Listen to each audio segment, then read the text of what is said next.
এখানে লক্ষ্মীগোবিন্দ প্রভু উপস্থিত রয়েছেন, ওনার তত্ত্বাবধানে মঙ্গল প্রভু উনি উপস্থিত রয়েছেন। উনি আপনাদের সবাইকে দেখাশোনা করেন। আমার খুব ভালো লাগছে যে প্রায় 1100 ভক্ত এখানে উপস্থিত হয়েছেন মহাপ্রভুর বাড়িতে। এটা কোনো সাধারণ কথা না।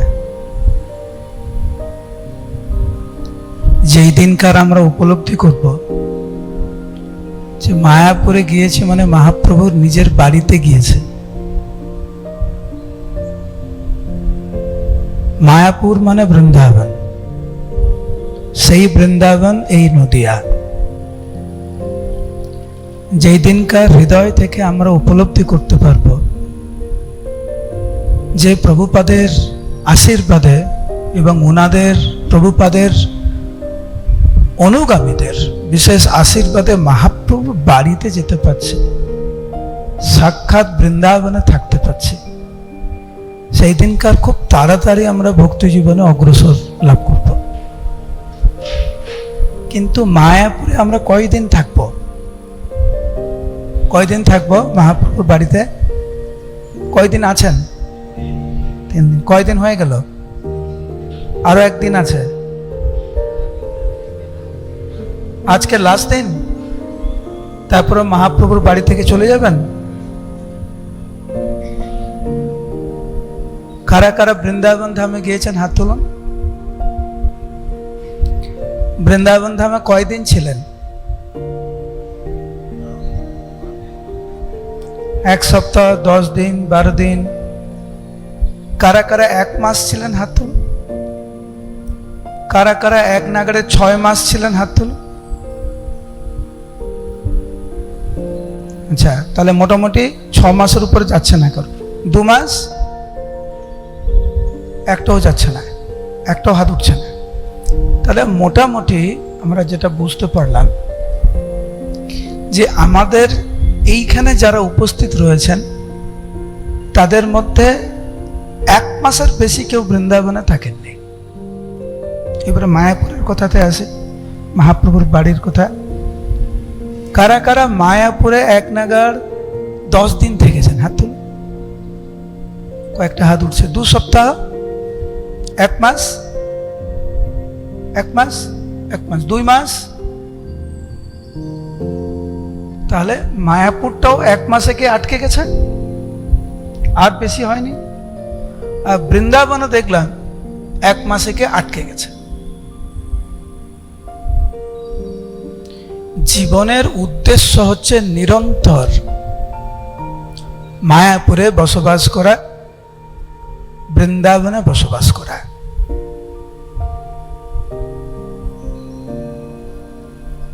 আমরা এই পৃথিবীর যে কোনো স্থানে থাকি না কেন, একজন ভক্তের মন সর্বদা বৃন্দাবন বা মায়াপুরে পড়ে থাকে। এবং যিনি নিরন্তর এইভাবে মায়াপুরে বসবাস করেন, বৃন্দাবনে বসবাস করেন, তিনি প্রকৃতপক্ষে ভগবত ভক্তিতে উন্নতি সাধন করেছেন। আমরা যতদিন বাহ্যিকভাবে সশরীরে মায়াপুরে থাকব, ততদিনই মায়াপুরে আছি, ততদিনই মহাপ্রভুর বাড়িতে আছি। আর যেই মুহূর্তে আমরা বেরিয়ে গেলাম এখান থেকে, তখন আমরা কলকাতায় আছি বা উত্তর 24 পরগনাতে আছি। এই মনোভাব আমাদেরকে পাল্টাতে হবে।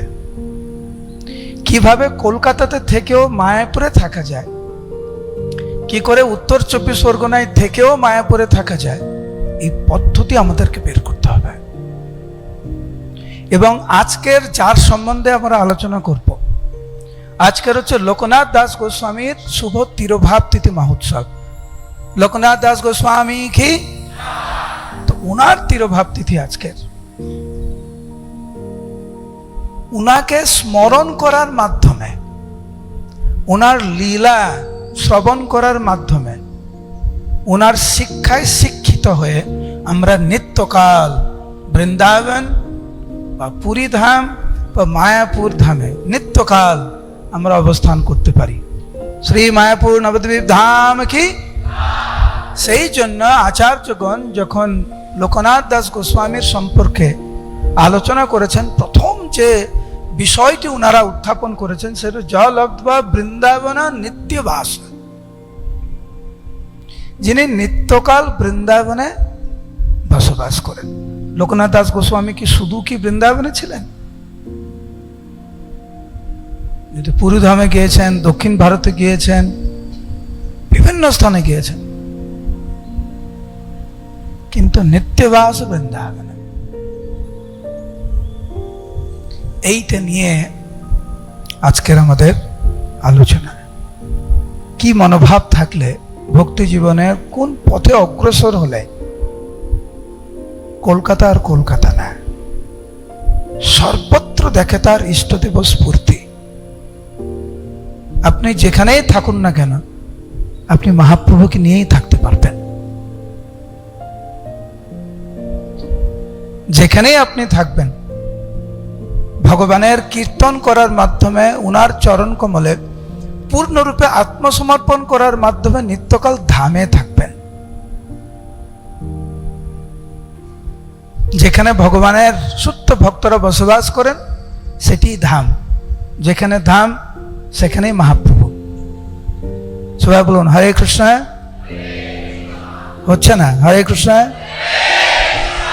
একটু উচ্চস্বরে হরে কৃষ্ণ বলবেন। যখনই বলতে বলবো তখনই বলবেন, কারণ এর দ্বারা আপনারা অনেক উপকার করছেন, নিজের উপকার করছেন, আর যিনি ঘুমিয়ে গেছেন তাকে জাগিয়ে তার উপকার করছেন। ঠিক আছে? বলুন হরে কৃষ্ণ। শ্রীমান মহাপ্রভুর অত্যন্ত প্রিয় পার্ষদ ছিলেন লোকনাথ দাস গোস্বামী। মহাপ্রভুর থেকে 2 বছরের বড়। মহাপ্রভুর সহপাঠী ছিলেন অদ্বৈত গোসাইয়ের ভবনে। উনার আবির্ভাব স্থান হচ্ছে যশোর জেলা, বাংলাদেশে।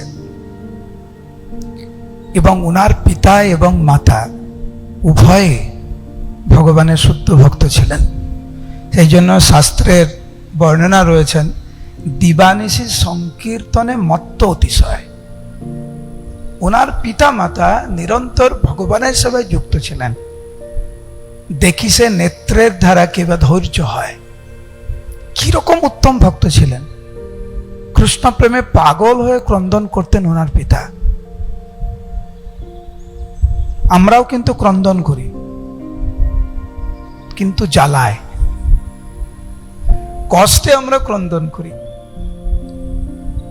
মনের যাতনার জন্য আমরা ক্রন্দন করি, পারিবারিক সমস্যার জন্য আমরা ক্রন্দন করি, সম্পর্ক ঠিক হচ্ছে না সেই জন্য আমরা ক্রন্দন করি, ভালো ভক্ত হতে পারছি না কয়জন ক্রন্দন করি, কৃষ্ণের জন্য কয়জন ক্রন্দন করি। কিন্তু লোকনাথ দাস গোস্বামীর পিতা দেখিসে নেত্রের ধারা কিবা ধৈর্য হয়, উনি কৃষ্ণের জন্য ক্রন্দন করেছেন। এরম পরম বৈষ্ণবী যেহ অতি পতিব্রতা, ওনার মাতাশ্রী ভগবানের পরম ভক্ত ছিলেন। এইভাবে এইরকম পরিবেশে লোকনাথ দাস গোস্বামী বড় হয়েছেন বাংলাদেশে, যশোর জেলায়। তারপরে পিতার থেকে শিক্ষা নেওয়ার পরে পিতার আদেশে উনি নবদ্বীপ ধামে আসেন খুব ছোট্টবেলায় অদ্বৈত গোসাইয়ের কাছে শিক্ষা নিতে। তো অদ্বৈত গোসাইয়ের কাছে এসেছেন অত্যন্ত বিনম্র চিত্তে। যখন প্রণাম করলেন লোকনাথ দাস গোস্বামী, অদ্বৈত গোসাই ওনার পরিচিতি চাইলেন। পরিচিতি পাওয়ার পরে অদ্বৈত গোসাই একটু অবাক হয়ে জিজ্ঞাসা করছে, তুমি এত দূর থেকে এসেছ? প্রভু কহে একা একা আইল এত দূরে, তুমি একা একা সেইখান এত দূর থেকে এসছো? লোকনাথ দাস গোস্বামী বললেন, প্রভু আমি আমার পিতার আদেশে আপনার চরণে আমি এসেছি অধ্যয়ন করতে। তো অত্যন্ত প্রসন্ন হয়ে অদ্বৈত গোসাই বললেন, ঠিক আছে তুমি বলো তুমি কি পড়তে চাও, তুমি যা পড়তে চাও আমি পড়াবো। লোকনাথ কহে মোর পিতার সম্মত শ্রীমদ্ ভাগবতম পড়ো কৃষ্ণ লীলামৃত। মন দিয়ে শুনবেন এটা। কখনো কখনো মহান ব্যক্তিরা কিন্তু বলেন আমাদেরকে কি চাও, কি চাইবেন আপনি, সাবধান। আমি দেখেছি আমাদের গুরুবর্গ কখনো কখনো আমাদেরকে বলেন কি চাও বলো, কি চাও। ওইটা কিন্তু একটা বড় পরীক্ষার সময়, আর আমরা ভাবি এটা একটা সুযোগ, তাই না? হ্যাঁ এখন চেয়ে নি, এখন চেয়ে নি। খুব সাবধান। কি চাইব গুরুবর্গের কাছে, ভগবানের কাছে কি চাইব? সেই জন্য আচার্যরা বলেন যে ভগবানের কাছে যখন আমরা যাই আমাদের মতো করে যেন আমরা না চেয়ে বসি। কেন? আমাদের মতো করে চাইলে আমাদের চেতনা যেহেতু শুদ্ধ না, সেই জন্য আমরা জাগতিক কিছু চেয়ে বসতে পারি। সেই জন্য আচার্যরা যেভাবে ভগবানের কাছে প্রার্থনা করেছেন ওইভাবেই প্রার্থনা করতে বলেছেন। নরোত্তম দাস ঠাকুর, ভক্তি বিনোদ ঠাকুর, আমাদের প্রভুপাদ, চৈতন্য চরিতামৃতে বিভিন্ন যে প্রার্থনা রয়েছে, ভাগবতের যে বিভিন্ন প্রার্থনা, গজেন্দ্র মোক্ষ, কুন্তি দেবীর যে প্রার্থনা, ধ্রুব মহারাজের প্রার্থনা, প্রহ্লাদ মহারাজের প্রার্থনা আদি, ওইগুলো পুনরাবৃত্তি করতে বলা হয়েছে। আমাদের যদি জিজ্ঞাসা করা হয় আমরা কি চাইবো, শরীরটা যেন ভালো থাকে, সংসারে যেন সব ঠিকঠাক থাকে, চাকরি যেন ভালো হয়, ব্যবসা যেন ভালো হয়, অর্থনৈতিক উন্নতি যেন হয়, এগুলো তো চাইব। কারণ আমরা তো এই সমস্ত চাওয়া পাওয়াতে অভ্যস্ত। শুদ্ধ কৃষ্ণ প্রেম, কেবলমাত্র ভগবানের সন্তুষ্ট বিধানের জন্য সেবা করা, শুদ্ধ নাম গ্রহণ করার যে ইচ্ছা, এগুলো তো আসে না আমাদের সাধারণত। সেই জন্য শ্রীমদ্ ভাগবতম পড়ো কৃষ্ণ লীলামৃত। আমি জানি আপনি সবকিছু দিতে পারেন, কিন্তু আপনার চরণ কমলে এসেছে শ্রীমদ্ ভাগবত অধ্যয়ন করতে, কৃষ্ণ লীলামৃত অধ্যয়ন করতে। খুব অত্যন্ত প্রসন্ন হয়ে অদ্বৈত গোসাই ভাগবত শিখাতে লাগলেন লোকনাথ দাস গোস্বামীকে। এবং সেইখানে কখনো কখনো শ্রীমন মহাপ্রভু এবং বিশেষ করে গদাধর পণ্ডিত থাকতেন। তো তিনজনে কখনো কখনো অদ্বৈত গোসাইয়ের সাথে এই ভাগবত অধ্যয়ন, অদ্বৈত গোসাইয়ের তত্ত্ববোধানে, আর বিশেষ করে গদাধর পণ্ডিত এবং লোকনাথ দাস গোস্বামী একসাথে ওনারা করে মানে ভাগবত শিক্ষা পেয়েছেন ওনারা। মহাপ্রভুর সান্নিধ্য পেয়ে লোকনাথ দাস গোস্বামীর ব্যবহার দেখে অদ্বৈত গোসাই বললেন যে তুমি গৌরাঙ্গের সাথেই থাকো তুমি। আর গৌরাঙ্গকে বললেন যে নিমাই তুমি এর দায়িত্ব নাও। কারণ লোকনাথ দাস গোস্বামী মহাপ্রভু ছোট্ট নিমাইয়ের সান্নিধ্য পেয়ে মহাপ্রভুর প্রেমে পড়ে গেছে, এবং মহাপ্রভু ছাড়া লোকনাথ দাস গোস্বামী কিছু জানতেন না। ভক্তের একটি লক্ষণ হচ্ছে ভগবানের জন্য পাগল হওয়া। কারণ ভগবানের জন্য যদি আমরা পাগল না হই তাহলে মায়ার জন্য পাগল হব। সেই জন্য ভক্ত আপ্রাণ চেষ্টা করে ঐকান্তিকতার সহিত পূর্ণরূপে ভগবানের চরণ কমলে আত্মসমর্পণ করার জন্য।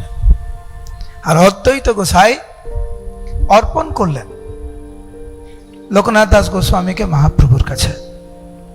দুইজনে এইভাবে থাকতে লাগলেন। একদিন লোকনাথ দাস গোস্বামী অদ্বৈত গোসাইয়ের কাছে গিয়ে বলছেন, একদিন লোকনাথ কহে আচার্যরে কৃষ্ণ প্রাপ্তি কইছে যাবে, কৃষ্ণ প্রাপ্তি কইছে হবে, কহ প্রভু মোরে। যে হে প্রভু, আপনি দয়া করে আমাকে বলুন যে আমি কৃষ্ণকে কি করে পাবো। সবাই বলুন হরে কৃষ্ণ। দুই হাত তুলে হরে কৃষ্ণ হরে কৃষ্ণ, উচ্চ স্বরে গৌরাঙ্গ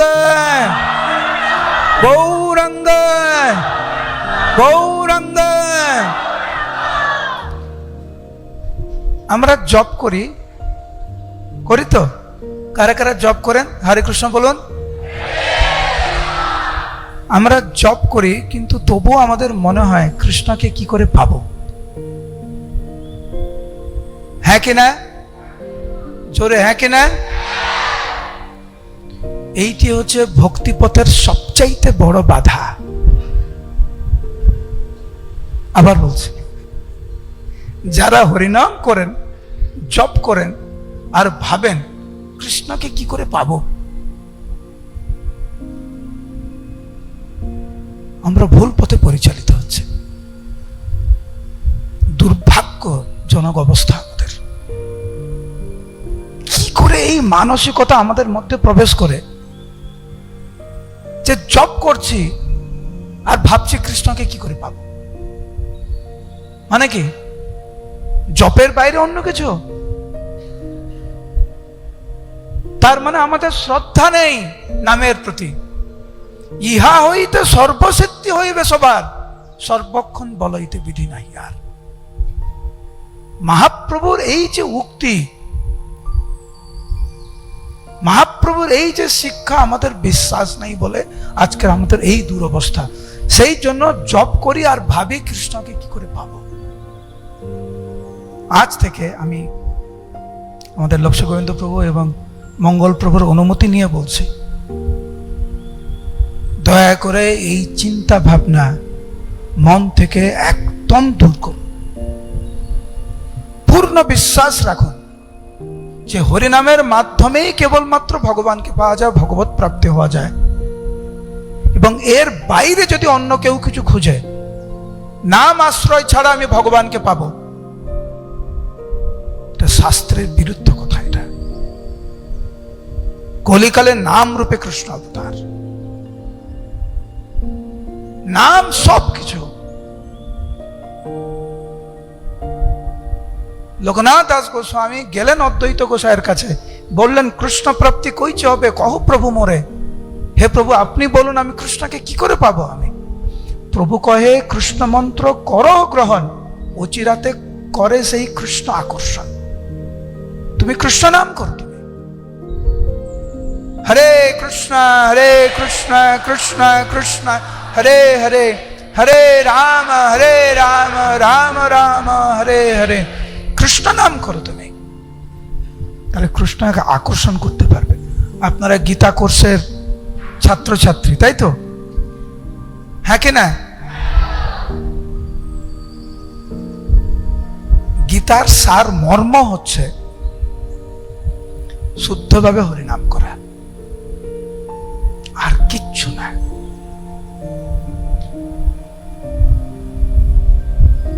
এবং এর মধ্যে সব কিছু, নামের মধ্যে সবকিছু। দুর্ভাগ্যবশত ওইখানে গিয়ে আমরা আটকে যাই। যেই জব করতে বসে ঘুম এসে যায়। দেখবেন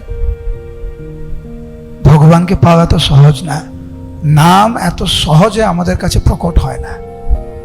তপস্যা করতে হবে, অনেক ত্যাগ করতে হবে, অনেক সাধনা করতে হবে, অনেক আশীর্বাদ দরকার, কঠোর পরিশ্রম দরকার, দৃঢ় মানসিকতা যে কোনোভাবে আমি নাম ছাড়বো না। এবং মায়ার এটা একটা খেল যে যারা জপ করেন তাদের মাথাও ঢুকে কৃষ্ণকে কি করে পাবো। সাবধান। মহাপ্রভুর এই বাণী যে ইহা হইতে সর্বসিদ্ধি হইবে সবার, পূর্ণ বিশ্বাস থাকা উচিত নামের প্রতি। কোনো না কোনো ভাবে নামের প্রতি আমাদের আকর্ষণ যাতে আসে, সেই দিকে আমাদের নজর রাখতে হবে।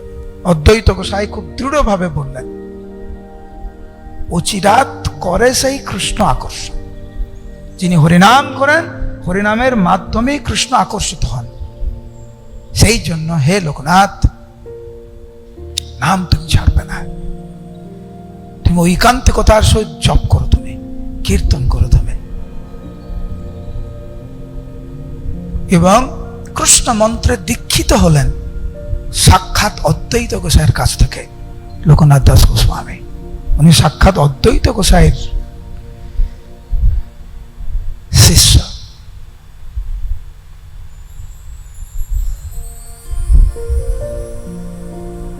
এইভাবে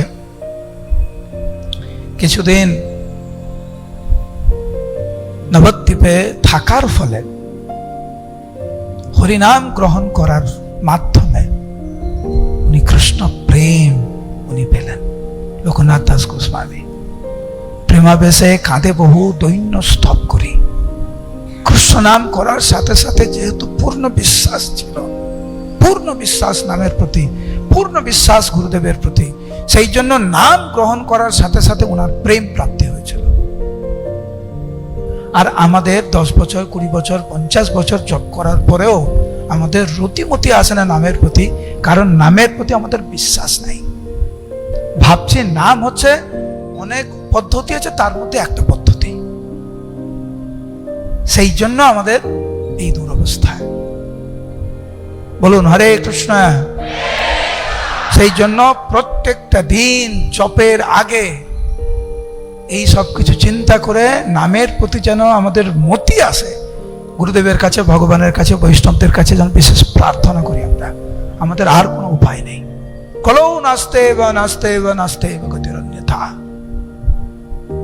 আমি আবার বলছি, গীতা কোর্সের মূল শিক্ষা হচ্ছে এই যে বিভিন্ন শ্লোক আমরা মুখস্থ করছি, ভক্তি শাস্ত্রী পরীক্ষা দিচ্ছেন, মাসে মাসে আপনারা পরীক্ষা দিচ্ছেন নিজেকে তৈরি করার জন্য, যাতে একদিন আমরা শুদ্ধভাবে নাম করতে পারি পূর্ণ বিশ্বাস রেখে নামের প্রতি। এইটি হচ্ছে ইস্কনের মূল মন্ত্র, আর কিছু না। এটা হরে কৃষ্ণ মুভমেন্ট, হরে কৃষ্ণ সংস্থা, এটা হরে কৃষ্ণ সংস্থা। বলুন হরে কৃষ্ণ। ভালো, এমনি ঘুমিয়ে পড়েন তাই না? হরে কৃষ্ণ সবে জেগে যায়। আমি দেখছি ঘুমানোর জন্য হরে কৃষ্ণ বেস্ট। জব করতে করতে ঘুমিয়ে যায়, আবার উচ্চস্বরে হরে কৃষ্ণ করবেন সবাই জেগে যায়। বলুন হরে কৃষ্ণ। এ হচ্ছে আমাদের জীবন। হরে কৃষ্ণ কীর্তন করা, জপ করার, হরে কৃষ্ণ মহামন্ত্র কীর্তন করানো, জপ করানোই হচ্ছে আমাদের জীবন, আর কিছু না, আর কিছু না।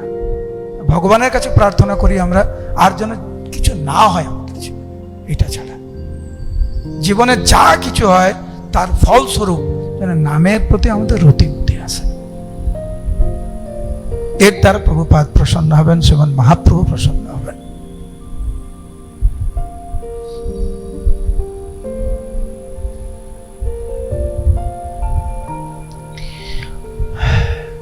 এইভাবে বেশ কিছু সময় নবদ্বীপে থাকার পরে লোকনাথ দাস গোস্বামী উনি ফিরে গেলেন বাংলাদেশে, পূর্ববঙ্গে। পিতা মাতার সেবা করতে লাগলেন। পিতা মাতা পরম ভক্ত ছিলেন, তো বাবা, মা এবং লোকনাথ দাস গোস্বামী 3 জন মিলে কৃষ্ণ প্রেমে বিভোর হলেন। এর মধ্যে মহাপ্রভু বাংলাদেশে গেলেন, পূর্ববঙ্গে গেলেন, আপনারা জানেন। তো অদ্ভুত বিবরণ হচ্ছে এখানে যে মহাপ্রভু ওখানে গিয়ে লোকনাথ দাস গোস্বামীকে খুঁজছে। আর লোকনাথের বাড়ি কোথায়? আমরা ভগবানকে খুঁজছি, হ্যাঁ কি না? জোরে হ্যাঁ কি না? আর ভগবান লোকনাথ দাস গোস্বামীকে খুঁজছে। চিন্তা করুন। সেই জন্য ভক্তি সিদ্ধান্ত সরস্বতী ঠাকুরের উক্তি, ভগবানকে দেখার চেষ্টা করো না, এমন ভক্ত হও যে ভগবান তোমাকে দেখতে চাইবে। এইখানে মহাপ্রভু বাংলাদেশে গিয়ে লোকনাথ দাস গোস্বামীকে খুঁজছে। আর ওর বাড়ি কোথায়? লোকদেরকে জিজ্ঞাসা করছে। জিজ্ঞাসা করে করে লোকনাথ দাস গোস্বামী বাড়ি গেছেন শ্রীমন মহাপ্রভু। আর লোকনাথ দাস গোস্বামী নিজের বাড়িতে সাক্ষাৎ পরব্রহ্মকে পেয়ে আনন্দে আত্মহারা হলেন। ওনার পিতা মাতা অনেক সেবা করলেন মহাপ্রভু। মহাপ্রভু যতদিন ছিলেন বাংলাদেশে, লোকনাথ দাস গোস্বামী ততদিন মহাপ্রভুর সাথেই ছিলেন। আচ্ছা, মহাপ্রভুর সাথে প্রথম সাক্ষাৎ কোথায় হয়েছিল লোকনাথ দাস গোস্বামীর? কোথায়? মায়াপুর নবদ্বীপ ধামে। দ্বিতীয় সাক্ষাৎ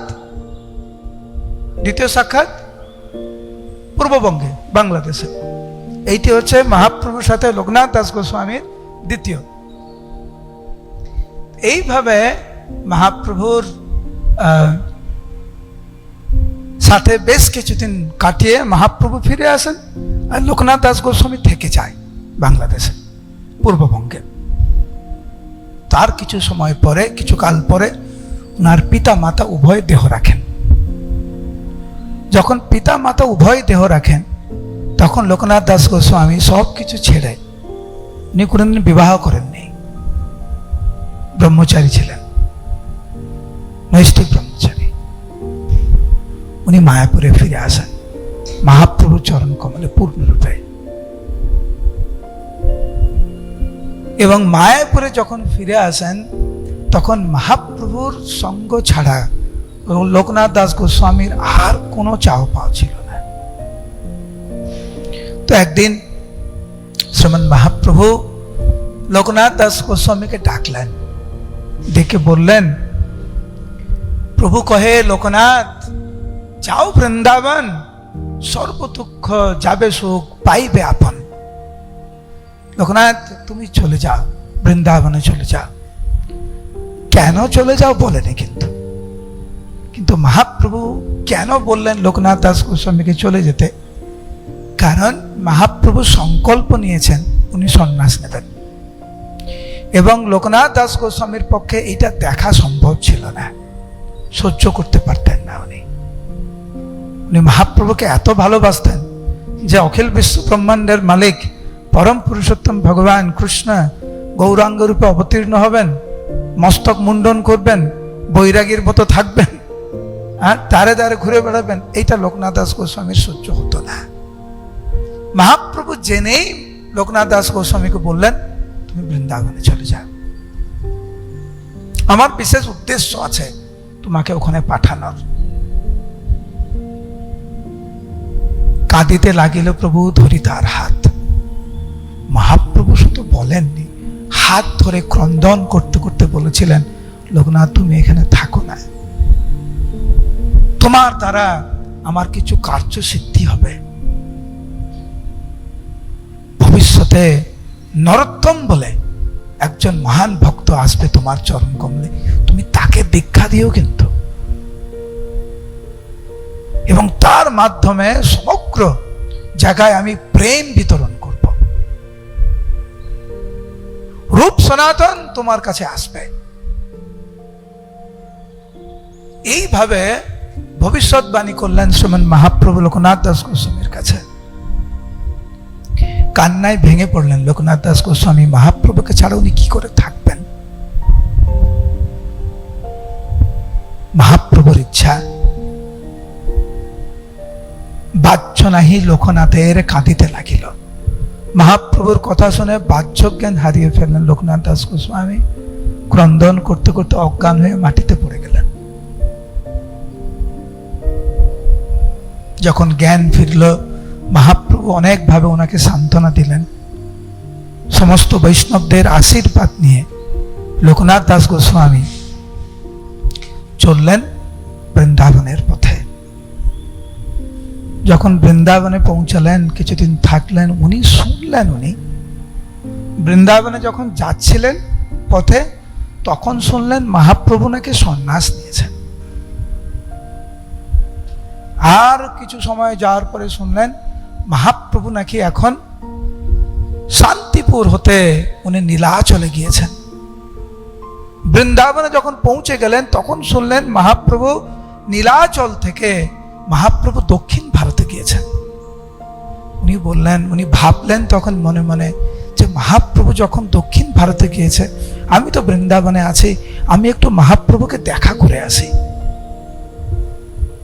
পদব্রজে উনি চললেন দক্ষিণ ভারতে।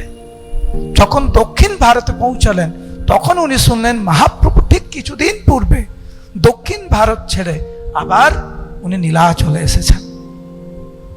লোকনাথ দাস গোস্বামী বৃন্দাবন থেকে দক্ষিণ ভারত হয়ে যখন পুরী ধামে আসলেন মহাপ্রভুকে দর্শন করার জন্য, তখন উনি শুনলেন মহাপ্রভু নীলাচল থেকে গৌড়ে এসেছেন। যখন এদিকে আসতে লাগলেন শুনলেন মহাপ্রভু গৌড় হয়ে আবার নীলাচলে গিয়ে উনি এখন বৃন্দাবনে গিয়েছেন। লোকনাথ দাস গোস্বামী হাঁটতে হাঁটতে আবার গেলেন বৃন্দাবন ধামে, কিন্তু বৃন্দাবনে গিয়ে উনি শুনলেন মহাপ্রভু প্রয়াগে চলে গেছেন। এইভাবে আমরা এই 2 মিনিটের মতো কত কিছু বলে দিলাম না, এটা কিন্তু কয়েক বছর এইভাবে অতিবাহিত হয়। মহাপ্রভুর জন্য পাগল হলেন লোকনাথ দাস গোস্বামী। বৃন্দাবন থেকে দক্ষিণ ভারত, দক্ষিণ ভারত থেকে পুরী ধাম, পুরী ধাম থেকে আবার বৃন্দাবন, বৃন্দাবনে গিয়ে শুনলেন মহাপ্রভু চলে গেছেন, উনি প্রয়াগে গেছেন, আমি তো ওনাকে ছাড়া বাঁচবো না। উনি আবার সংকল্প করলেন সকালবেলা উঠে উনি প্রয়াগে যাবেন। তখন মহাপ্রভু স্বপ্নে আসলেন। স্বপ্নে এসেই মহাপ্রভু লোকনাথ দাস গোস্বামীকে আলিঙ্গন করলেন। আলিঙ্গন করে নদিয়া লীলা স্বপ্নে তো ওনাকে দর্শন করালেন।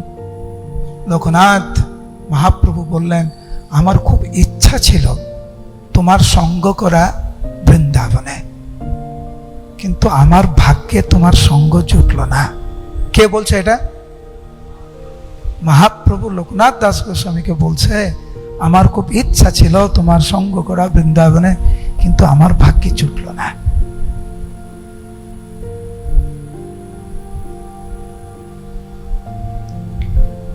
লোকনাথ দাস গোস্বামী বাহ্যিকভাবে হয়তো মহাপ্রভুর দর্শন পেলেন না, কিন্তু স্বপ্নে নদিয়া লীলা দর্শন করলেন, মহাপ্রভুর আলিঙ্গন পেলেন, মহাপ্রভুর মধুর বাণী উনি শ্রবণ করলেন এবং উনি বলতে লাগলেন, লোকনাথ তুমি আর প্রয়াগে আসার চেষ্টা করো না, তুমি এইখানেই থাকো, তুমি সর্বসিদ্ধি তুমি পাবে।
কত মালা জপ?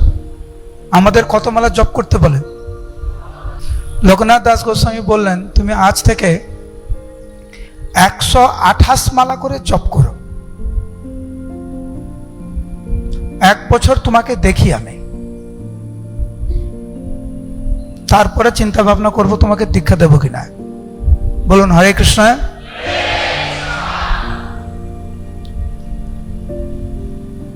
আমাদের মঙ্গল প্রভু লক্ষ্মী গোবিন্দ প্রভু যদি আপনাকে বলে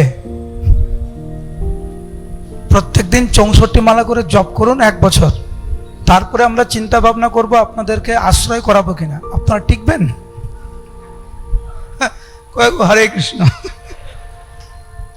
বাস্তব কিন্তু লোকনাথ দাস গোস্বামী বললেন 128 মালা করে জপ করো তুমি। এবং ওই সময় মন দিয়ে শুনুন, ওই সময় শ্রীনিবাস আচার্য এবং শ্যামানন্দ পণ্ডিত কিন্তু বৃন্দাবনে ছিলেন এবং নরোত্তম ঠাকুর শ্রীনিবাস এবং শ্যামানন্দ প্রভুর সাথে জীব গোস্বামীর তত্ত্বাবধানে শাস্ত্র অধ্যয়ন করতেন, বিনম্র সেবা করতেন, ধাম ঝাড়ু দিতেন। একদিকে 128 মালা জপ, অন্যদিকে জীব গোস্বামীর তত্ত্বাবধানে শাস্ত্র অধ্যয়ন, অন্যদিকে গুরুদেবের সেবা। কখনো কখনো গুরুদেবের বিভিন্ন বিনম্র সেবা করতেন, মানে লোকনাথ দাস গোস্বামী সেবা করতেন। মোটামুটি দিন রাত 24 ঘন্টা গুরুদেবের আদেশ পালনে উনি নিমগ্ন ছিলেন।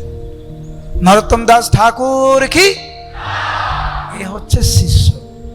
আমাদের কি মঙ্গল প্রভু নাম উঠাচ্ছে না 6 মাস, আমরা চলে যাব অন্য কারুর কাছে, হ্যাঁ কি না? হ্যাঁ, এটা বাস্তব।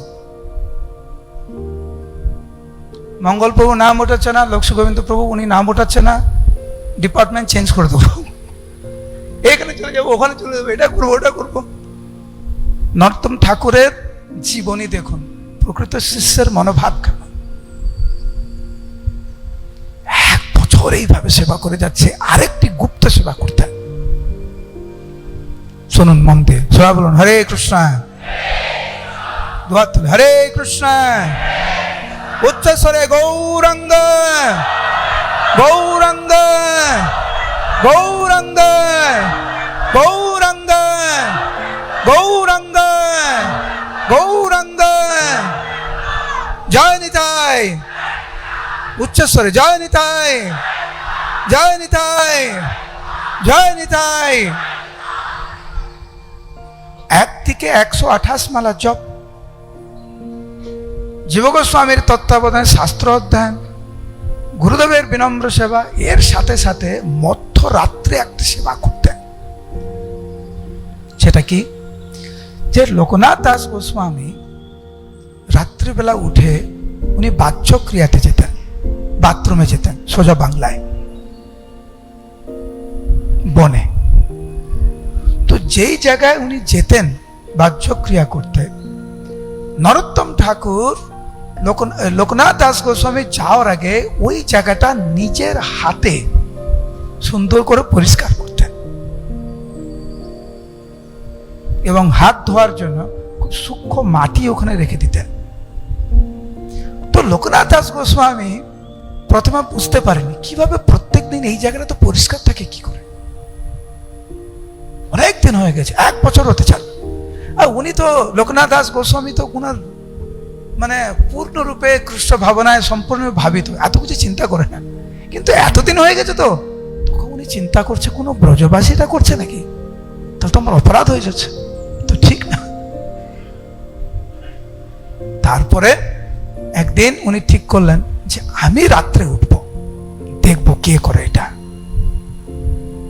তো একদিন নরোত্তম ঠাকুর যাওয়ার আগে লোকনাথ দাস গোস্বামী ওখানে গিয়ে গাছের আড়ালে লুকিয়ে আছে, কে করে এটা। তো দেখছেন যে রাজপুত্র নরোত্তম দাস ঠাকুর, উনি তো রাজপুত্র ছিলেন, প্রত্যেক দিন উনি এই সেবা করছেন। তো নরোত্তম ঠাকুরকে উনি জিজ্ঞাসা করছেন, কে তুমি, কে? নরোত্তম ঠাকুর একদম লোকনাথ দাস গোস্বামীর চরণ কমলে পড়ে, প্রভু আমি আপনার দাস, নিষেধ করলেন উনি। কিন্তু নরোত্তম দাস ঠাকুর ক্রন্দন করতে করতে, কৃষ্ণ সে তোমার, তুমি দিতে পারো, তোমার শক্তি আছে, আমি তো কাঙাল, কৃষ্ণ কৃষ্ণ বলি তাই তব পাছে পাছে। এই মনোভাব নিয়ে নরোত্তম ঠাকুর লোকনাথ দাস গোস্বামীর সেবা করেছেন। উনি রাজি হয়ে গেলেন দীক্ষা দিতে। এই হচ্ছে প্রকৃত শিষ্যের মনোভাব। বাহ্যিকভাবে আমরা অনেক দীক্ষা নিয়েছি, অনেকে দীক্ষা নিয়েছে, ব্রাহ্মণ দীক্ষা নিয়েছে, কিন্তু প্রকৃত শিষ্য যদি হতে হয় আমাদেরকে নরোত্তম ঠাকুরের জীবনী আমাদেরকে দেখতে হবে।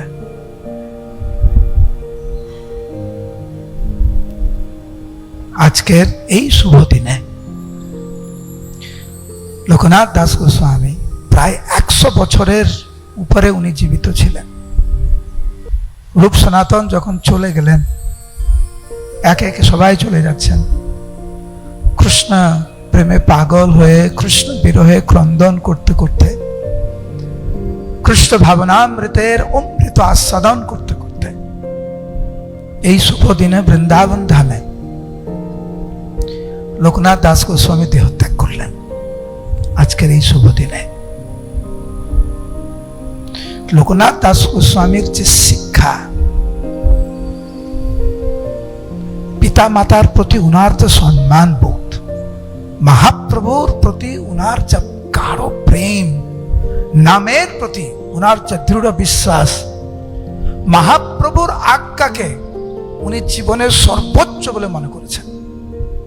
মহাপ্রভু বললেন বৃন্দাবনে যাও, সব ছেড়ে উনি বৃন্দাবনে চলে গেলেন। মহাপ্রভু বললেন আর তোমাকে আসতে লাগবে না প্রয়াগে।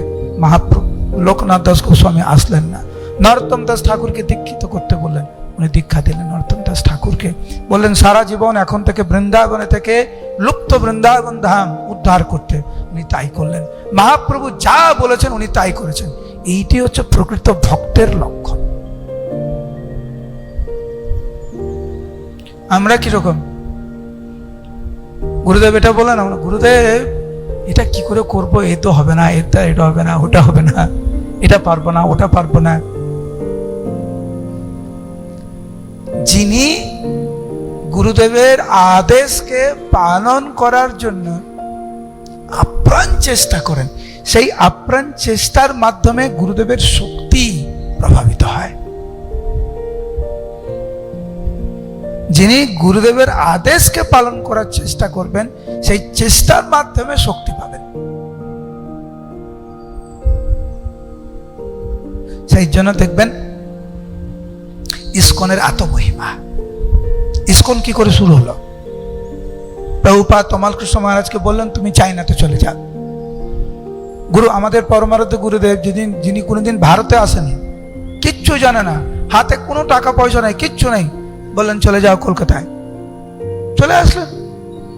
একজন ভক্তকে বললেন পাকিস্তানে চলে যাও, উনি পাকিস্তানে চলে গেলেন। রাশিয়াতে একজন ভক্তকে উনি দীক্ষা দিয়ে আসলেন, বললেন এখানে প্রচার করো। গুরুদেবের আদেশকে মাথায় পেতে নিলেন, এবং এই যে মাথা পেতে নিলেন বিনম্র চিত্তে, তার মাধ্যম দিয়ে শ্রীল প্রভুপাদ উনাদেরকে যে কি শক্তি দিয়েছেন। আছে গুরু মহারাজকে দেখুন, তমাল কৃষ্ণ মহারাজকে দেখুন, চায়নাতে কিভাবে প্রচার হয়েছে। প্রভুপাদ একজন ভক্তকে দীক্ষা দিয়েছে, একজন যুবককে রাশিয়াতে। আজকের হাজার হাজার ভক্ত রাশিয়াতে। একজন ভক্তকে পাঠিয়েছিলেন প্রভুপাদ চায়নাতে, তমাল কৃষ্ণ মহারাজকে। আজকের হাজার হাজার ভক্ত। গুরু মহারাজ বললেন, প্রভুপাদ গুরু মহারাজকে বললেন বাংলাদেশে প্রচার করো। দেখুন সেই আদেশের মাধ্যম দিয়ে গুরু মহারাজ সেই আদেশ মাথা পাতে নিয়েছিলেন। আজকে বাংলাদেশে দেখুন কিরকম প্রচার হচ্ছে। মায়াপুর দিয়েছেন, আমি তোমাকে ভগবত ধাম দিলাম, তুমি এর উন্নয়ন করো। প্রভুপাদ বলেন গুরু মহারাজকে, আজকে দেখুন মায়াপুরকে। প্রকৃত শিষ্য মানে গুরুদেবের আদেশকে পালন করবে, কোনো অজুহাত নয়। এ হচ্ছে লোকনাথ দাস গোস্বামীর শিক্ষা। আজকের এই দিব্য তিথিতে, লোকনাথ দাস গোস্বামীর শুভ তিরোভাব তিথিতে উনার চরণ কমলে আমরা এই প্রার্থনা করি যে হে লোকনাথ দাস গোস্বামী, আপনি আমাদেরকে আশীর্বাদ করুন, যাতে আমরা আমাদের পরমার্থ গুরুদেবের আদেশ আমরা পালন করতে পারি। আমরা এইটি হবে লোকনাথ দাস গোস্বামীর চরণ কমলে সত্যিকারের পুষ্পাঞ্জলি। লোকনাথ দাস গোস্বামী তিরোভাব তিথি মহা উৎসব কি, লোকনাথ দাস গোস্বামী কি, লোকনাথ দাস গোস্বামী কি।